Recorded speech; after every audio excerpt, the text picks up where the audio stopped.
आत्मवंदन दोस्तों, आज के स्वाध्याय श्रृंखला में आप सभी का बहुत बहुत स्वागत है।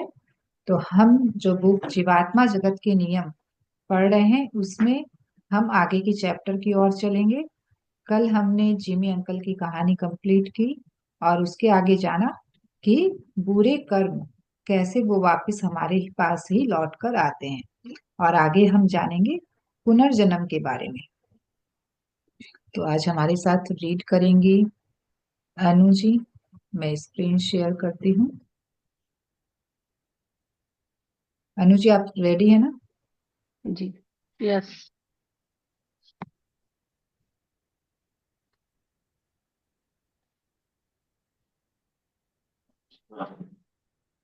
यस, स्क्रीन दिखाई दे रही है आपको? हाँ। यस। यस, चलिए शुरू करते हैं। पुनर्जन्म जन्म का उद्देश्य से पढ़ना ना। हाँ हाँ। स्टार्ट कर। हाँ पुनर्जन्म का उद्देश्य। उच्च स्तरों की बहुत सी आत्माएं पृथ्वी पर तीन कारणों से जन्म लेती है। पहला, अपने प्रियजनों की सुरक्षा और मदद के लिए। हम्म, दूसरा, पिछले जन्म के बाकी पड़े कर्मों को पूरा करने के लिए। तीसरा, अपना आध्यात्मिक जीवन कार्य संपन्न करने के लिए। हाँ। तो बुरी आत्मा। यहाँ पर एक चीज समझेंगे। देखिए, उच्च स्तरों की आत्माओं के बारे में यहाँ बोला जा रहा है कि वो आत्माएं पृथ्वी पर आती हैं। उनको वैसे बहुत जरूरत नहीं होती है कि उनको पृथ्वी पर फिर से आना पड़े, क्योंकि वो बहुत उच्च स्तर पर उठ गई हैं। वो वहां जीवात्मा जगत में भी रहकर वो परमात्मा के साथ मिल सकती हैं, लेकिन वो चूज करके आती हैं। एक सेकेंड।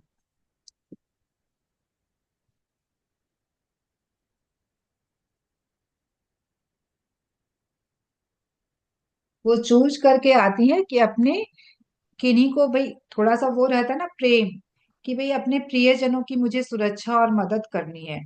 तो वो मतलब बोला जाए तो इंटेंशनली चूज करती हैं कि मुझे जाना है वापस से मनुष्य रूप में, और पिछले जन्म के बाकी पड़े कर्मों को पूरा करने के लिए।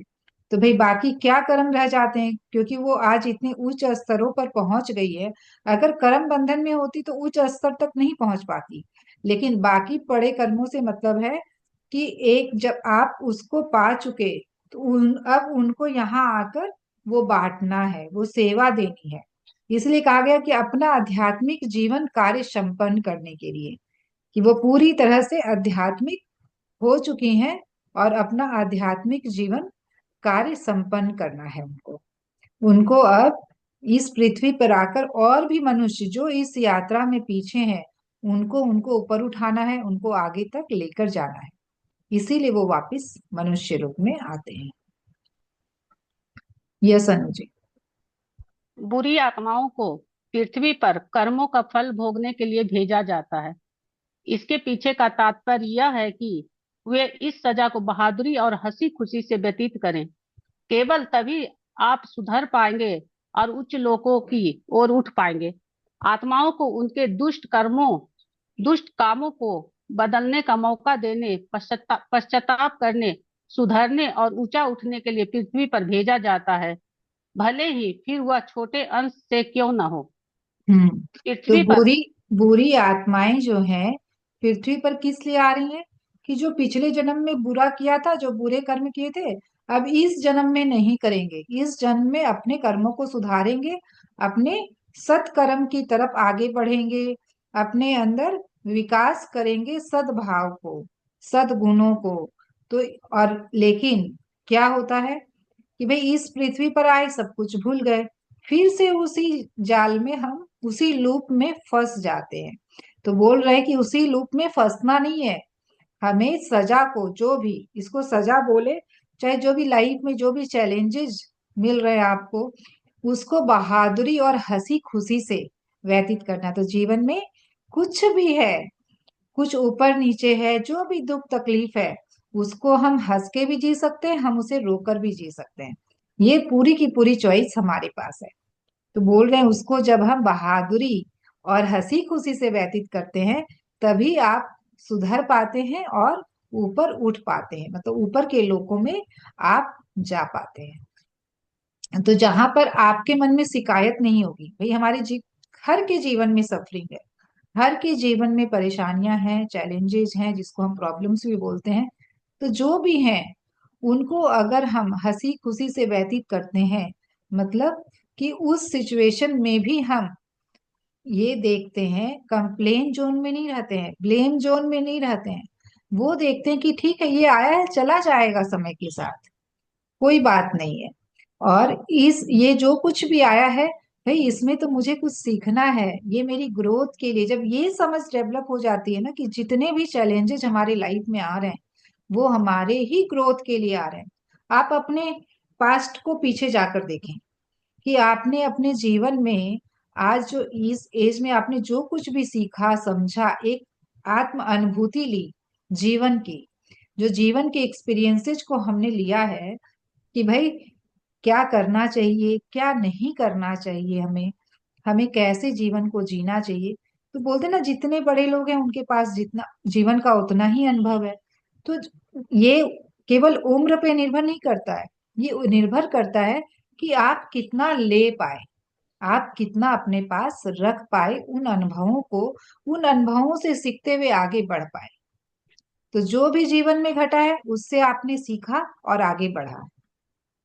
तो आज हमारे लाइफ में पास्ट में जब हम जाके चेक करेंगे, तब हम इस बात को और भी अच्छी से गहराई से समझ पाएंगे, कि जो भी चैलेंजेस हमारे लाइफ में आई है, वो हमें हमारे अंदर कुछ ना कुछ डेवलप की है, वो हमें अंदर से सशक्त बनाई हो, वो हमें हर सिचुएशन को फेस करने की हिम्मत दी हो।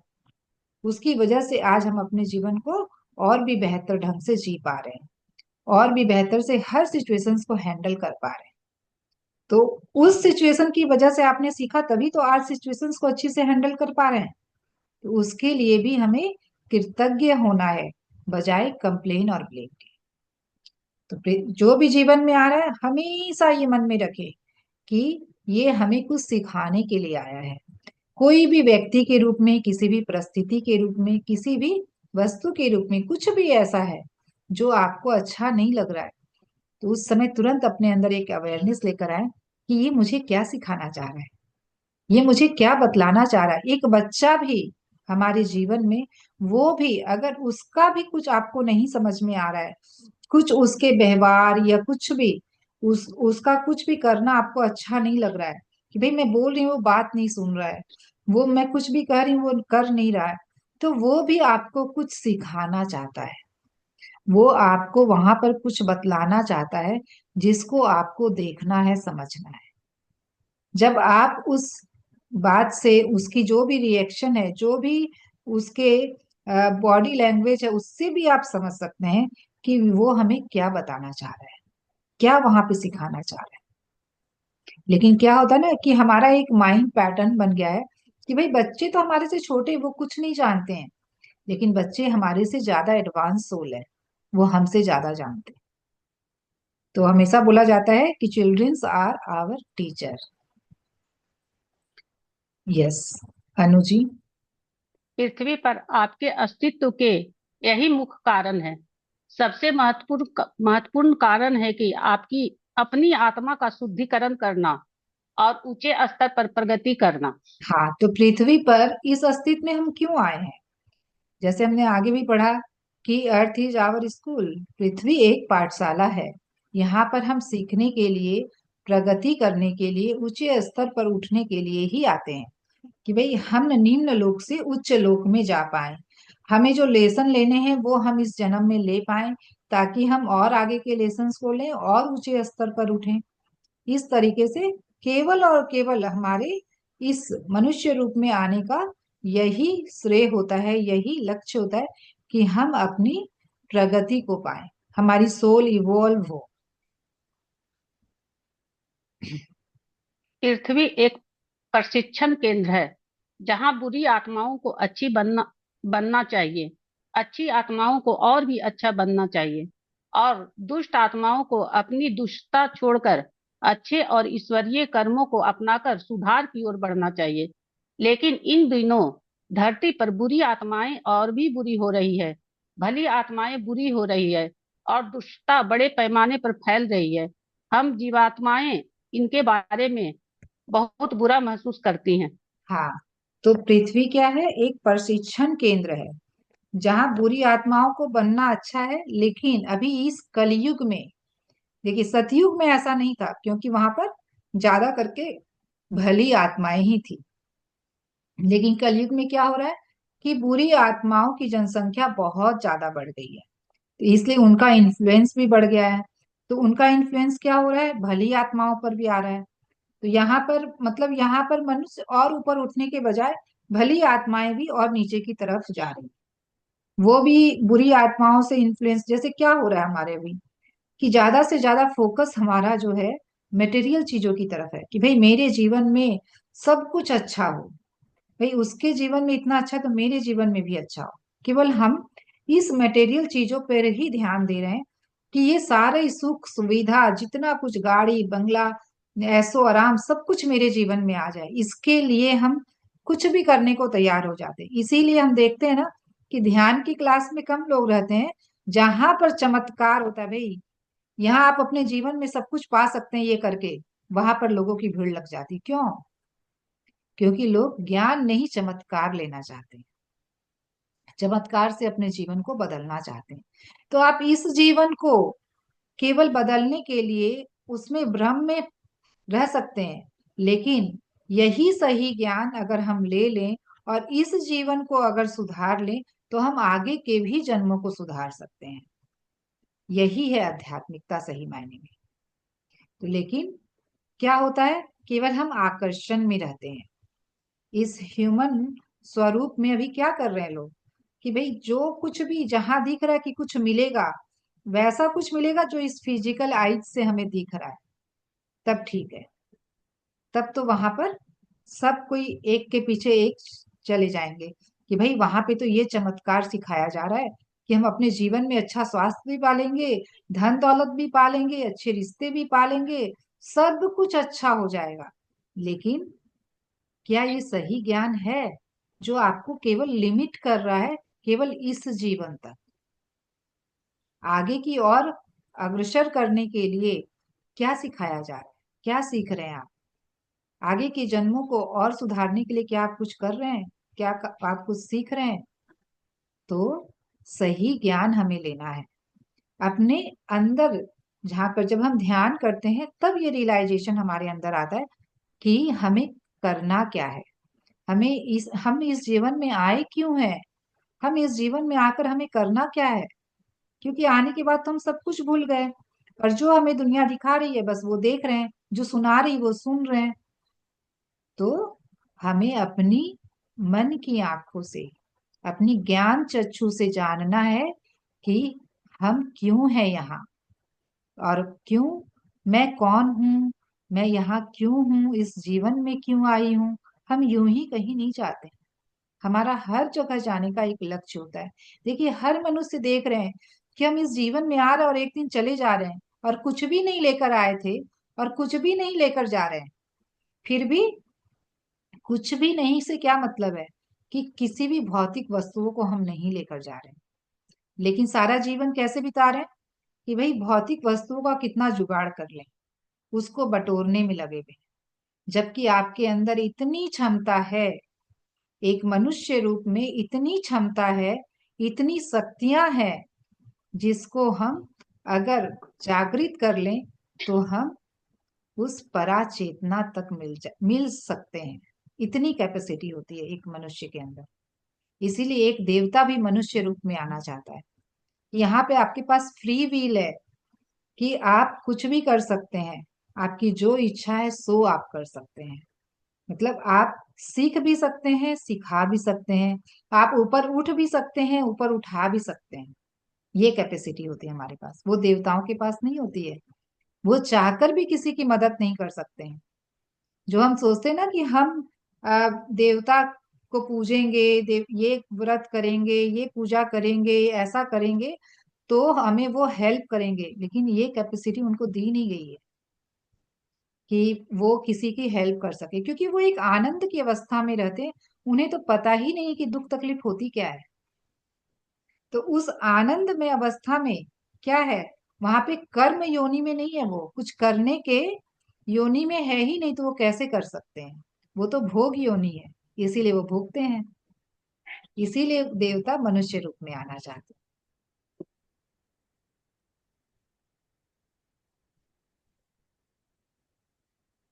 यस।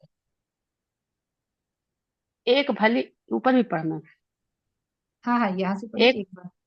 एक भली आत्मा की कहानी जिसे एक दुष्ट आत्मा ने बहका दिया। जीवात्मा जगत में हम नए आने वालों के लिए अभिभावकों अभिभावकों के रूप में भी काम करते हैं, अथवा कभी कभी श्री सर्वोच्च अनु जी, भली आत्मा। थोड़ा सा आस्ते आस्ते पढ़िए, ताकि अच्छा, अच्छी से सभी को समझ में आएगा। हाँ। फिर से। हाँ ठीक जीवात्मा है। जगत में जीवात्मा जगत में हम नए आने वालों के लिए अभिभावकों के रूप में भी काम करते हैं, अथवा कभी कभी श्री सर्वोच्च भली आत्मा हमें निम्नतर लोकों में भेजती है। यदि किसी ऐसी आत्मा की आपात पुकार हमें सुनाई पड़ती है, जो सच्चे मन से पश्चाताप करना चाहती है और ऊंचा उठना चाहती है, हम उस आत्मा का मार्गदर्शन करते हैं। उन्होंने खुद को सुधारने और ऊंचा उठाने के लिए अपनी सजा सर्वोत्तम तरीके से कैसे स्वीकार करनी चाहिए।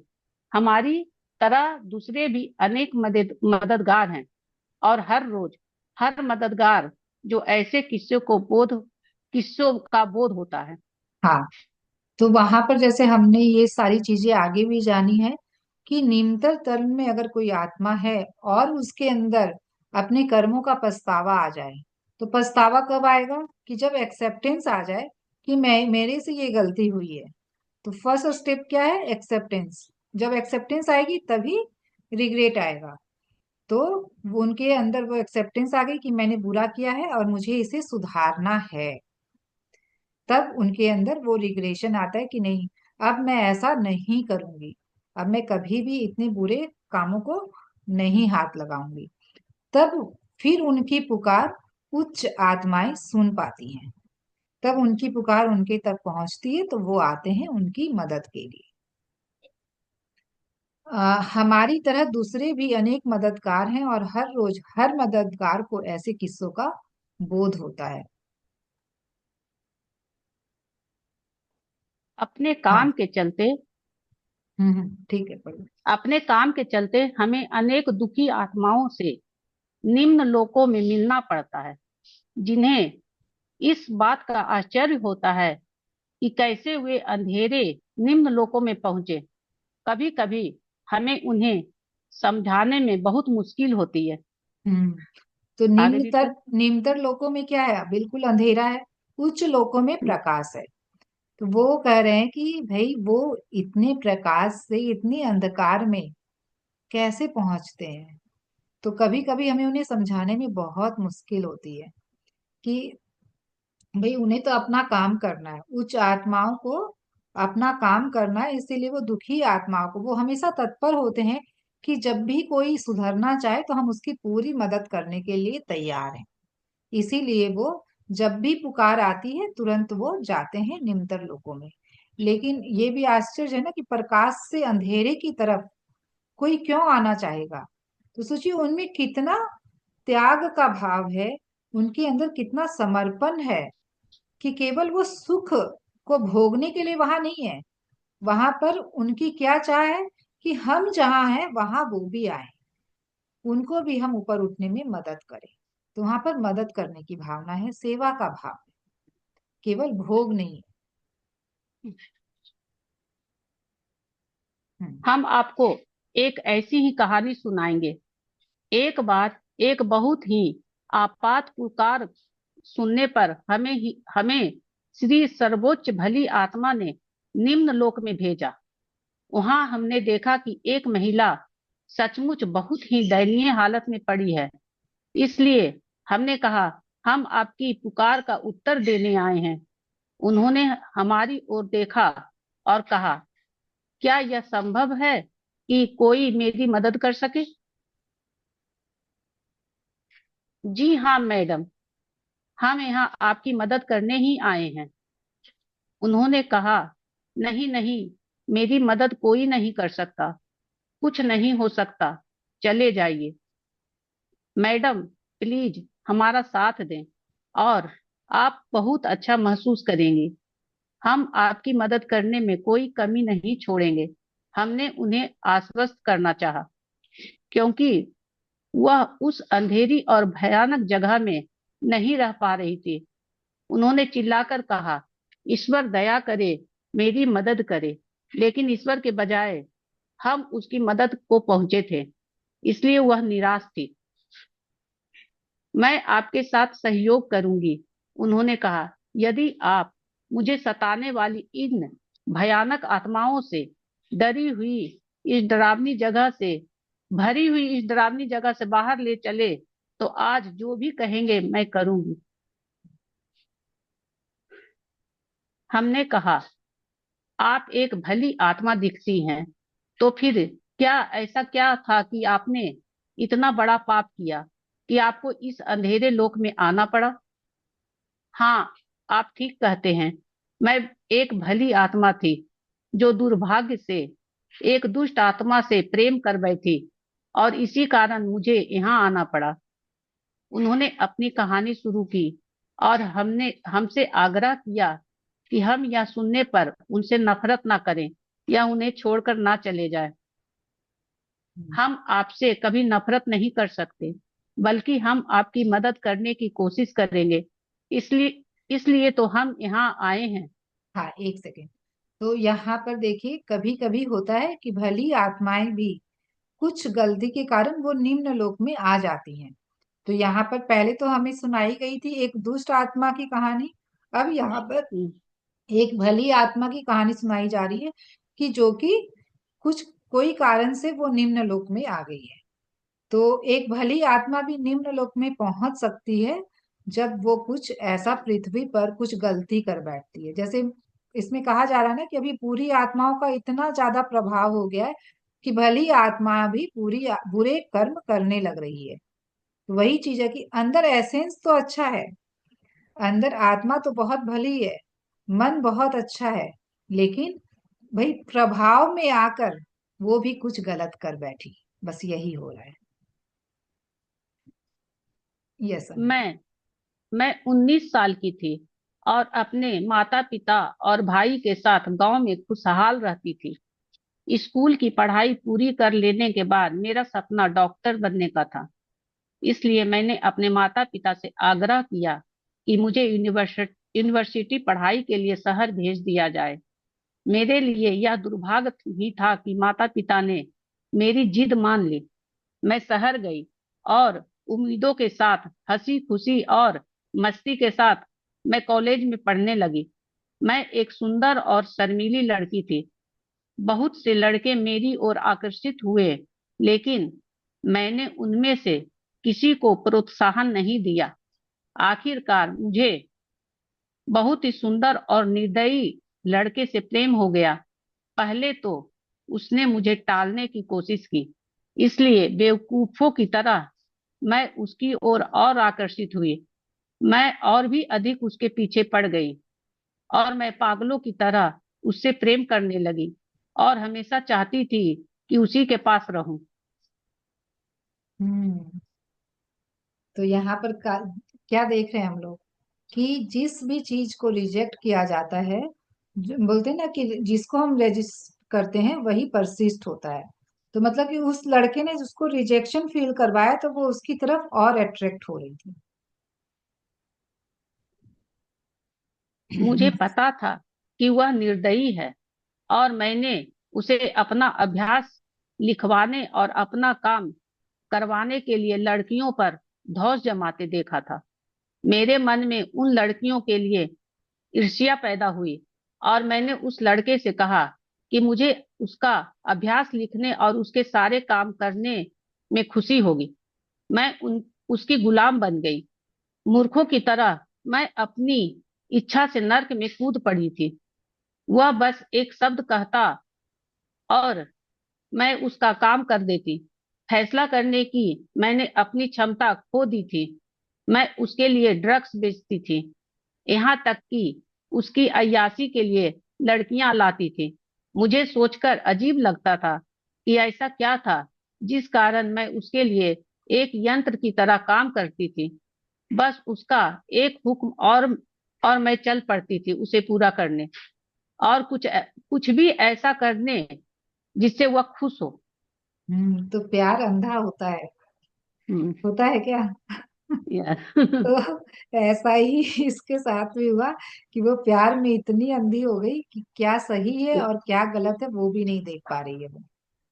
कि जो भी, मतलब एक अच्छी आत्मा है, एक भली आत्मा है, और वो प्यार में इतनी अंधी हो गई कि वो सारे दुष्कर्मों में उसका सहयोग कर रही है। तो जब हम किसी की बुरे कामों में हेल्प भी कर रहे हैं, तो वो हमारे लिए, वो भी हमारे खाते में आ रहा है, हमारे अकाउंट में ही आ रहा है वो बुरे कर्म। ऐसा नहीं है कि उसके बदले में कर रहे हैं तो आपके अकाउंट में नहीं आएंगे वो। तो सारे बुरे कर्मों का जो खाता है वो इसमें ट्रांसफर होता जा रहा है, क्योंकि कर तो यही रही है, भले ही प्यार में अंधी होके कर रही है। यह जानने के बाद भी कि वह दुष्ट है और मैं गलत राह पर चल निकली थी, मैं उसकी गुलाम बनी रही। बैंक में क्लर्क की नौकरी करने के लिए मैंने कॉलेज छोड़ दिया। मेरे माता पिता नाराज हुए। उन्होंने मुझसे खूब अनुनय विनय किया, मुझे समझाया कि मैं उस लड़के को छोड़कर अपनी पढ़ाई जारी रखूं या फिर गांव लौटकर उसके साथ रहूं।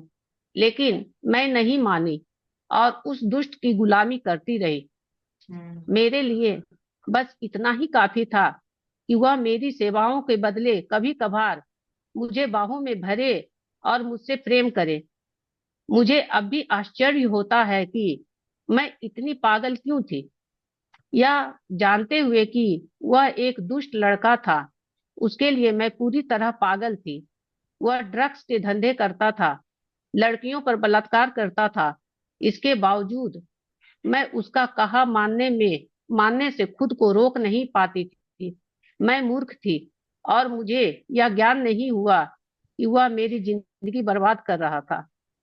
एक दिन उसने मुझसे एक बहुत ही अमीर लड़की की सहेली बनने को कहा, जो देखने में बिल्कुल भी सुंदर नहीं थी। उसने ऐसा पहले भी कई बार किया था। मैं किसी लड़की की सहेली बनती और मेरे जरिए वह उस लड़की की जिंदगी में प्रवेश करता, उसे अपने प्यार के जाल में फंसाकर उसका इस्तेमाल करता था और उसके पैसे ठग कर उसे छोड़ देता। इस लड़की से दोस्ती गांठने में मुझे बिल्कुल भी समय नहीं लगा। जल्द ही मैंने अपने परिवार के बहुत ही सम्मानित अमीर और गांव के ऊंचे समाज से संबंध रखने वाले दोस्त के रूप में उस लड़के का परिचय उससे करवाया। यह सब यह सब कुछ उसी तरह हुआ जैसे आमतौर पर पहले हुआ करता था। लेकिन एक दिन अपनी दोस्ती के कुछ ही समय बाद दोनों ने शादी कर ली। मुझे सदमा लगा, लेकिन लेकिन मैं अब भी उसके जबरदस्त प्रभाव में थी, इसलिए मैं उसकी गुलाम बनी रही और वह जो भी कुछ भी कहता वह करती रही। हम्म, ठीक है। आश्चर्य होता है, पढ़िए आगे। हाँ हाँ, करूँ। आश्चर्य होता है मैं उससे इतना प्रभावित क्यों थी। क्या उसने मुझ पर सम्मोहन जादू कर रखा था, या जानते हुए भी वह दुष्ट था, और यह भी कि मैं गलत कर रही थी, मैं क्यों उसका हर कहा मानती थी। जब उसने उस लड़के से शादी की तो मुझे बहुत ही दुख हुआ। वह लड़की बहुत ही अमीर थी और उसके विधुर पिता उससे भी अमीर थे। अब इस लड़के ने मुझसे कहा कि मैं उस लड़की के पिता से दोस्ती करूं और उसे अपने प्रेम जाल में फंसाऊं। मैंने ऐसा ही किया। उसका अगला हुक्म था कि मैं उस आदमी से शादी करूं, क्योंकि मैं खूबसूरत थी। वह विधुर बड़ी आसानी से मेरे जाल में फंस गया और मैंने उससे शादी कर ली, बावजूद इसके कि मैं ऐसा चाहती थी नहीं थी। उस दुष्ट ने सारी योजना इतनी सफाई से बनाई थी कि उस पर किसी को भी संदेह नहीं हुआ। जल्द ही उसने मुझसे कहा कि मैं अपने बुजुर्ग और अमीर पति की हत्या कर दूं। मैंने इनकार किया तो उसने मुझे धमकी दी कि ड्रग्स बेचने के मामले में वह पुलिस को मेरे खिलाफ सबूत देकर मुझे जेल भिजवा देगा। मैं रोई, गिड़गिड़ाई और उससे विनती की कि वह मुझे छोड़ दे, मुझसे ऐसे काम ना करवाए, क्योंकि हत्या करना मेरे बस की बात ना थी। लेकिन उस पत्थर दिल इंसान पर कोई असर नहीं हुआ और वह मुझे ऐसे ऐसे फोटो और सबूत दिखाने लगा जो मुझे जेल भेजने के लिए काफी थे। तब मुझे आभास हुआ कि मैं कितनी बड़ी बेवकूफ थी जो उसका कहा मानती रही। मैं कितनी बड़ी मूर्ख थी उस जैसे पापी से इस उम्मीद में प्यार करती रही कि एक दिन उसको भी मुझसे प्यार होगा और वह मुझसे शादी करेगा। आखिरकार वह मुझसे मेरे पति की हत्या करवाने में सफल हो गया और अब मैं एक अमीर विधवा थी। मेरे पति की आधी जायदाद मेरे नाम पर थी और आधी की मालकिन उसकी बेटी बेटी की थी। मुझे समझ में नहीं आ रहा था क्या करूं, क्योंकि वह मुझे नर्क में घसीटता चला जा रहा था। हत्या करना मेरे बस की बात नहीं थी। और जब अपने पति की मौत के बाद ना मैं सो पाती थी ना खा पाती थी, अपने पति की जायदाद का अधिकांश हिस्सा उसकी बेटी के लिए छोड़कर उसमें से थोड़े से पैसे लेकर मैं किसी ऐसी जगह भाग जाना चाहती थी जहां मुझे वह लड़का ना ढूंढ सके। लेकिन इससे पहले कि मेरी योजना कामयाब होती, उसने मुझसे कहा कि मैं उसकी पत्नी की हत्या कर दूं। मैं सन्न रह गई। मैं फिर रोई, गिड़गिड़ाई, उनसे विनती की, क्योंकि अब यह मेरे लिए असह्य हो गया था। मैंने उससे भीख मांगी कि वह मुझे आजाद कर दे, लेकिन उसके हृदय पर कोई असर नहीं हुआ। इस सब के दौरान इन सारे जघन्य कार्यों की योजना उसने इस तरह बनाई थी कि सारे सबूत मेरे खिलाफ इशारा करते थे। इस पर उस पर कोई आँच आने वाली नहीं थी।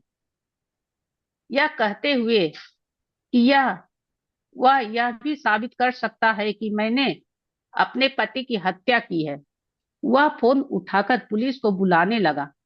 बचने का कोई रास्ता नहीं था। मुझे महसूस हुआ कि मैंने उसे अंधा प्यार किया और उसने जो कहा सो किया। मैं जान गई कि मैं कितनी गहराई से फंस चुकी थी और कितने बड़े धोखे का शिकार बनी थी। अब कोई रास्ता नहीं था। मुझे पुलिस मुझे पुलिस के सामने स्वीकारना पड़ेगा कि मैंने अपने पति की हत्या की थी। अपनी सौतेली बेटी की हत्या करने से यह ज्यादा अच्छा था। मैंने उससे कहा कि मैं उसे मारने को तैयार हूँ और वह पुलिस को फोन ना करे। अंदर ही अंदर मैंने सुबह सीधे पुलिस के पास जाकर अपने सारे जुर्म कबूल करने का मन बना लिया था। वह बोला, ठीक है, मेरी योजना के अनुसार कल उसकी हत्या करना। पुलिस ने से क्या क्या कहना है, मैं यह सोचने में परेशान थी, इसलिए मैंने उसकी का जवाब नहीं दिया। इस पर उसने पूछा, क्या सोच रही हो? यदि तुम्हारे पास दिमाग है भी तो तुम्हें उसका उपयोग करने की जरूरत नहीं। तुम बस वही करो जो तुमसे कहा जाए। इसके बाद वह चला गया। उस रात उसने अपनी पत्नी को मार डाला। उस रात उसने अपनी पत्नी को मार डाला, किसी तरह पुलिस के सामने यह साबित कर दिया कि मैंने ही उसे और अपने पति को मारा है, क्योंकि उसे यह शक हो गया था कि मैं अब उसकी गुलाम नहीं रही। उसने अंदाजा लगा लिया था कि मैं उससे असहमत थी और हो सकता है कि मैं कुछ ऐसा कर दूं जो इसकी योजना के खिलाफ हो। इसलिए उसने मुझे इस तरह उलझाया कि ऐसे सबूत बने जिससे मुझे हत्यारिन साबित किया जा सके। तो वो कैसे इंसान के जाल में फंस चुकी थी, और वो कितना शातिर था कि वो पहले ही भाप लिया कि अगर वो सुधरना भी चाह रही है, अपने जुर्म कबूल भी करना चाह रही है, तो वो उससे भी भाप लिया कि ये कुछ मेरे खिलाफ करने वाली है, ये कुछ ऐसा करने वाली जिससे मेरा प्लान पूरा फेल हो जाएगा, इसीलिए उसने वो कदम पहले ही उठा लिया। तो मतलब जब हम कुछ गलत करते हैं तो उस गलती की आग में हम पूरी तरह झोंके जाते हैं। इसे यही समझ में आ रहा है कि एक के बाद एक गलती करने पर हम बाध्य हो जाते हैं। इसीलिए अगर शुरुआत में ही हम सतर्क हो जाएं कोई भी गलती करने के पहले, तो हमें फिर से दूसरी गलती नहीं करनी पड़ेगी। अगर दूसरी करी तो फिर तीसरी भी करनी पड़ेगी, तीसरी करी तो चौथी भी करनी पड़ेगी। तो जितनी जल्दी हम जागृत हो जाएं उतना ही हमारे लिए अच्छा है। हाँ, आगे बढ़ो। बजाय इसके कि मैं पुलिस के पास जाती, ठीक अगली सुबह पुलिस मेरे घर आई और मुझे गिरफ्तार कर ले गई। मुकदमे के दौरान मुझे जेल से अदालत लाया गया और मुझे छठी मंजिल से कूदकर खुदकुशी करने का मौका मिल गया। अब तो आप जान गए कि मैं यहाँ क्यों हूँ। मेरी कहानी सुनकर क्या यह संभव है कि आप मेरी मदद करें? मेहरबानी करके भगवान के लिए मुझसे नफरत मत कीजिए। हमने कहा, नहीं, हम आपसे नफरत नहीं करते, लेकिन बताइए, क्या आप सच्चे मन से पश्चाताप करती हैं? यह सवाल जरूरी नहीं था, क्योंकि हम अच्छी तरह जानते थे उसे सच्चा पश्चाताप था, लेकिन हम उसे सीधे उच्चतर लोक में नहीं ले जा सकते थे। हमें वहां भेजा गया था ताकि हम उसे पश्चाताप करने में मदद कर सकें।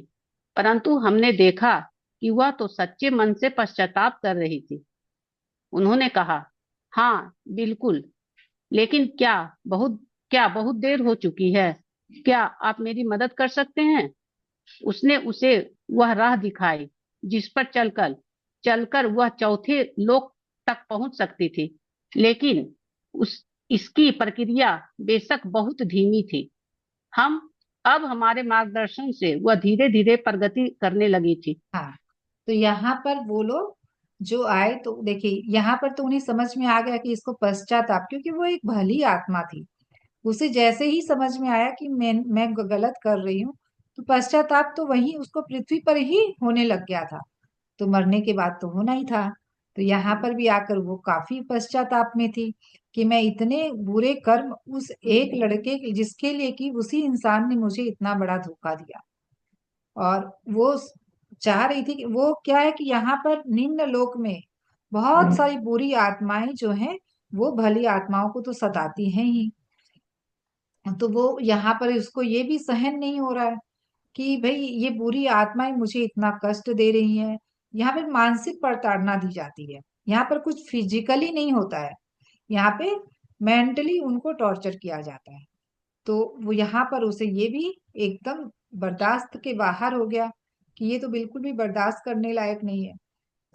तब वो चाह रही है कि कोई भी मेरी ईश्वर मदद करे और मुझे यहाँ से निकाल ले, यहाँ से मुझे उच्च लोक में ले जाए। लेकिन वहां के कुछ रूल्स और रेगुलेशन होते हैं, उसके तहत ऐसा कभी नहीं होता कि एक निम्न लोक से कोई आत्मा उच्च लोक में यूं ही चली जाए।